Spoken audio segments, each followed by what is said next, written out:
To start with, manager Mike Flanagan has been made redundant. Appointed in July 1993, Flanagan has been given his cards with the explanation from the receivers that it's an economic measure that'll help keep the club alive. Player coach Neil Smiley has been put in charge of team affairs with immediate effect. Now, the turmoil at Gillingham continued this week when Mike Flanagan was made redundant on Tuesday. The club's receivers made the decision as a cost-cutting measure. We'll hear from Mike about his 20 months in charge in just a moment. First, though, David Smith looks back over Mike Flanagan's career both as a player and a manager. Flanagan. As a bustling centre forward, Mike Flanagan was always a handful, creating and scoring a hatful of goals. In two spells at Charlton, he scored over 100 goals. He also had spells at Crystal Palace and QPR before calling it a day at Cambridge United in 1986. He'd scored 140 goals in a league career of 464 games. Coaching spells at Charlton and Margate led to him being appointed number 2 to Glenn Roeder at Gillingham in January 1993. And in the summer of that year, he took the top job after Roeder defected to Watford. On limited resources, he bolstered the squad, ironically signing Neil Smiley, destined to replace him as Gill's boss at the request of the club's receivers. But money was always a problem during Flanagan's reign, with players of the potential of Nicky Forster having to be offloaded to keep the club afloat. Sadly, his last act as manager was to preside over Gillingham's 4-0 defeat at Mansfield, a performance he described as the worst since he took over. Well, I'm pleased to say Mike Flanagan has joined us in the studio this evening. Mike, hello, welcome. Thank you for coming in. Can you talk us through the week? I mean, a terrible weekend for you last weekend. Well, it was. We didn't perform particularly well up at Mansfield. I was very disappointed with the goals we conceded. On Monday, I had a meeting with the players, told them that it was a very poor performance and really didn't want to see that again. Were you expecting someone to knock on your door and say, thank you very much, we no longer leave your services?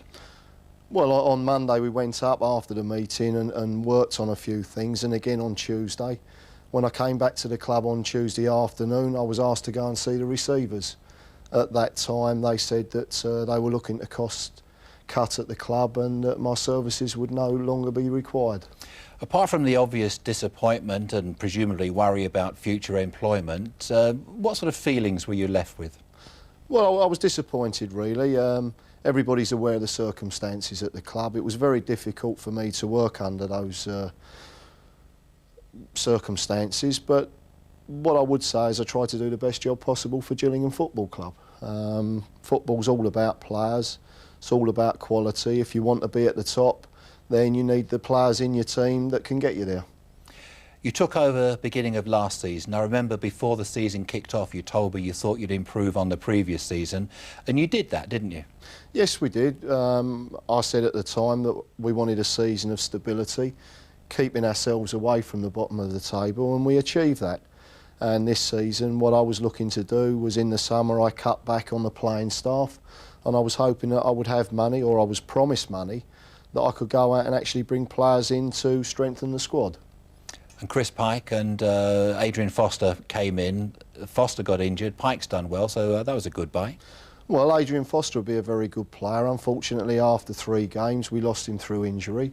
He was out for 15 games. I was having to play with a strike force of Renat Arnott and a trialist Grant Watts, which to me wasn't a very good strike force. And then I was in a position where I needed somebody to come in and score goals, and I went out and bought Chris Pike. 2 questions then. One, what happens to Mike Flanagan now, and what's going to happen to Gillingham? What about the personal side first? Well, it's a setback for me, but one door closes and hopefully another will open. If you want a career in football, you have to expect losing your job from time to time, but life goes on, and I'm looking to bounce back. Maybe not at the moment because the season's entering a close, but hopefully I can fix myself up and be back involved for next season.